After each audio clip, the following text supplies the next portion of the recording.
Banking law notes bye देसी LLB.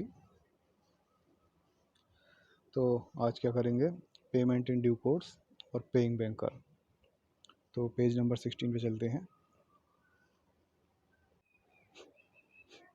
तो payment in due course में पेमेंट करना चाहिए, ये यूज़ कहाँ होगा, ये आगे अभी पेइंग बैंकर वाला टॉपिक जब कवर करेंगे तो उसमें अगर पेइंग बैंकर ने पेमेंट इन ड्यू कोर्स किया है तो उसे प्रोटेक्शन मिलेगी अगर उसके खिलाफ कोई एक्शन लिया जाता है। ठीक है, तो होता क्या है, नेगोशिएबल इंस्ट्रूमेंट्स एक्ट के सेक्शन 10 के according any person legally responsible, अगर कोई पर्सन लीगली रेस्पॉन्सिबल है पेमेंट करने के लिए, जैसे बैंकर होते हैं, तो he must make the payment of amount due, जो अमाउंट ड्यू है उसका पेमेंट करने के लिए वो ऑब्लिगेटेड है in due course with the purpose of obtaining valid discharge against holder. अगर कोई होल्डर है इंस्ट्रूमेंट का तो उसे पेमेंट चाहिए और बैंकर की ड्यूटी है उसको पेमेंट करने की, तो इस ड्यूटी को डिस्चार्ज करने के लिए उसे क्या कहते हैं, वो लीगली रेस्पॉन्सिबल है, उसे पेमेंट कर देना चाहिए ड्यू कोर्स में। ठीक है, तो ड्यू कोर्स की कंडीशंस क्या क्या हैं, क्या क्या कंडीशंस फुलफिल करेगा जिससे कि उसे प्रोटेक्शन मिलेगी, वो है, पहली है जैसे द पेमेंट जो की गई है in agreement with apparent tenure of instrument on the face of instrument intention of parties. वो जो फेस ऑफ इंस्ट्रूमेंट है, चेक पे, चेक का फेस है, उस पर लिखा हुआ है pay A B C amount 2000 rupees. तो इससे क्या पता लग रहा हो, उसकी अकाउंट होल्डर या फिर ड्रॉअर और मेकर जो है चेक का, उसकी इंटेंशन पता लग रही है कि वो ABC को पे करना चाह रहा है और बैंकर ने क्या किया है, उसी के एग्रीमेंट में ये पेमेंट किया है, तो बिल्कुल ठीक किया है।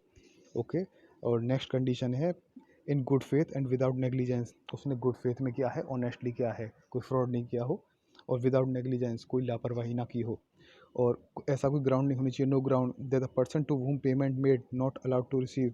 ऐसा कोई ग्राउंड नहीं होना चाहिए जो जिस पर्सन को बैंकर ने पेमेंट की है वो अलाउड नहीं था पेमेंट के लिए। ठीक है, ये चेक करना चाहिए। उसके बाद person in possession of instrument entitled as holder to obtain payment, जिस पर्सन के पास वो इंस्ट्रूमेंट जिसके कब्जे में है वो उसका एंटाइटल्ड भी है एज अ होल्डर। कहीं उसने चुरा के वो चेक तो नहीं लिया हो, कहीं से चुराया हो या फिर उसे कहीं पड़ा हुआ मिल गया हो, ऐसा नहीं होना चाहिए। कोई ऐसा ग्राउंड नहीं होना चाहिए कि the person who is getting the payment, जो पर्सन जिसको पेमेंट की गई है, not entitled to amount stated, जो अमाउंट लिखा गया है उसके लिए एंटाइटल्ड ही ना हो। ठीक है, ये चेक करना है। उसके बाद payment made in money only. ठीक है, पेमेंट को केवल पैसों पे ही क्या कहते हैं वो पेमेंट की गई हो, किसी और फॉर्म में ना की गई हो। अगर ये सारी कंडीशंस, अगर पेइंग बैंकर जो है, जो पैसे देगा, पेमेंट करेगा, अगर वो इन सारी कंडीशंस को फुलफ़िल कर रहा है, सेटिस्फाई कर रहा है, तो उसको प्रोटेक्शन मिल जाती है अगर उसके खिलाफ कोई एक्शन लिया जाता है। ठीक है, तो पेइंग बैंकर देखते हैं। ये रहा पेइंग बैंकर जो पेमेंट करेगा। पेइंग बैंकर के बारे में देख लेते हैं, इसकी क्या क्या ऑब्लिगेशन है। नेगोशिएबल इंस्ट्रूमेंट्स एक्ट के सेक्शन 31 के according it's an obligation of banker, उसकी क्या कहते हैं जिम्मेदारी है, उसका कर्तव्य है। When cheque is presented for payment, अगर कोई चेक पेमेंट के लिए उसके सामने प्रेजेंट किया गया है, banker should pay the cheque, उस बैंकर को चेक पे करना पड़ेगा। He is bound to honour customer cheque, उसके कस्टमर का चेक है उसको ऑनर करने के लिए वो बाध्य है, उसकी ड्यूटी है वो। ठीक है, उसमें चेक क्या करेगा वो, अब कि किस एक्सटेंट तक पेमेंट कर सकता है, कि फंड्स आर अवेलेबल। भाई चेक आया है 1000 रुपीज़ का और होल्डर, अकाउंट होल्डर के अकाउंट में केवल 500 रुपीज़ हैं, तो ऐसे तो नहीं कर पाएगा, उसे फंड्स देखने पड़ेंगे अवेलेबल है। दूसरा, कोई लीगल बार तो नहीं है, कोई ऑर्डर हो क्या कहते हैं उसके पेमेंट ना करने पे उसके अकाउंट में क्या कहते हैं स्टे लगा हो, कुछ भी हो, ठीक है, फ्रीज़ कर दिया गया हो, ऐसा सब चीज़ चेक कर लेनी है। तो जब चेक इंस्ट्रूमेंट उसके सामने आएगा तो क्या क्या चेक चेक करेगा, सिग्नेचर, सिग्नेचर मैच कर रहे हैं या नहीं, जेन्युइननेस, चेक असली है, कोई फर्जी चेक तो नहीं है, फेक चेक तो नहीं है, कोई स्टॉप पेमेंट की रिक्वेस्ट तो नहीं है अकाउंट होल्डर की तरफ से कि भाई ये चेक नंबर है, इस चेक नंबर से कोई अगर चेक आए पेमेंट के लिए तो उसको क्या कहते हैं पेमेंट नहीं करनी है, ऐसा तो कोई रिक्वेस्ट नहीं आई हुई। अकाउंट होल्डर जो है वो बैंकरप्ट, दिवालिया तो नहीं हो गया, या डिसीज्ड कहीं ख़त्म हो चुका हो, या इनसेन। ठीक है, और कोई गार्निश ऑर्डर तो नहीं है। अब देखो गार्निश ऑर्डर क्या होता है, गार्निश ऑर्डर होता है, मान लो ए है, ए ने कोई पेमेंट की है बी को, ठीक है, बी ने उससे पैसे लिए हैं, अब बी क्या कर रहा है, उसको पेमेंट को वापस नहीं कर रहा, पैसे नहीं दे रहा है, तो क्या करता है, एक कोर्ट के पास जाता है, कोर्ट से कहता है कि बी का एक बैंक में इतना अमाउंट है, आप बैंक को गारंटी ऑर्डर कीजिए कि वो बैंक जो है बी का अमाउंट ना दे और वो अमाउंट ए को दे। ये गारंटी ऑर्डर होता है, ठीक है। उसके बाद पेइंग बैंकर क्या चेक करेगा गारंटी ऑर्डर के बाद, कि गारंटी ऑर्डर तो नहीं है, उसके बाद करेगा कि चेक कैसा है, ओपन है या क्रॉस्ड है।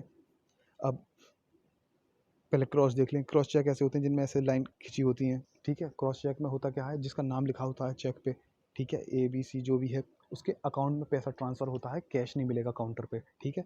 और जिसमें ये लाइन नहीं होती वो ओपन चेक होते हैं, वहाँ पर कैश काउंटर से सीधा कैश मिल जाएगा। उसके बाद चेक करेगा बैंकर डेट क्या है चेक पे। अगर डेट इंडिया में जो वैलिडिटी है वो 3 महीने की है, जो डेट लिखी हुई है चेक से 3 महीने तक वैलिड है, उसके बाद वो चेक इनवैलिड हो जाएगा। ओके। उसके बाद मटीरियल अल्टरेशन तो नहीं है, कहीं काट छाँट कर रखी हो उसमें चेक में, ये तो नहीं है। बैलेंस चेक करेगा, ये तो सबसे मेन चीज़ है। बैलेंस चेक करेगा इतना बैलेंस है भी अकाउंट में या नहीं, नहीं तो चेक बाउंस हो जाता है। एंडोर्समेंट देखेगा, कोई एंडोर्समेंट तो नहीं है चेक के ऊपर, ठीक है, कोई डायरेक्शन दी गई हो। ये तो हमारे हो गई सारी चीज़ वेरीफाई करने के लिए, ठीक है। अब हमने बताया ये सब चीज़ अगर कर चुका है वो, और उसने पेमेंट इन ड्यू कोर्स की है, जो हमारी ऊपर 4-5 कंडीशंस थी ना, ये सारी कंडीशंस को मिला के जो फेस पे इंटेंशन थी उसके अकॉर्डिंग, उसके एग्रीमेंट में, गुड फेथ में, बिना नेग्लिजेंस के, बिना लापरवाही के, और क्या कहते हैं होल्डर जो था एंटाइटल्ड था, कोई ग्राउंड नहीं था, क्या कहते हैं कि उसको पेमेंट ना की जाए, ऐसा कोई ग्राउंड नहीं था, पेमेंट मेड इन मनी हो। तो अगर ये सारी पेइंग बैंक करने कंडीशंस फुलफिल की हो, पेमेंट इन ड्यू कोर्स किया हो, तो उसे प्रोटेक्शन मिल जाएगी अगर उसके खिलाफ़ कोई एक्शन लिया जाता है कि उसने गलत किया है, ठीक है। ये हमारा पेमेंट इन ड्यू कोर्स और पेइंग बैंकर हो गया है। अब अगर ये PDF नोट्स की ये जो हैं आपके, अगर इसकी PDF चाहिए तो या डिस्क्रिप्शन बॉक्स में देख लेना, लिंक मिल जाएगा, या फिर कमेंट बॉक्स में अगर इंटरेस्टेड हो वहाँ से ले सकते हैं। नेक्स्ट टॉपिक जो है आपका कलेक्टिंग बैंकर। ये कलेक्टिंग बैंकर, इसको क्या करते हैं हम, इसको नेक्स्ट वीडियो में देखते हैं। तो फिर नेक्स्ट वीडियो मिलते हैं।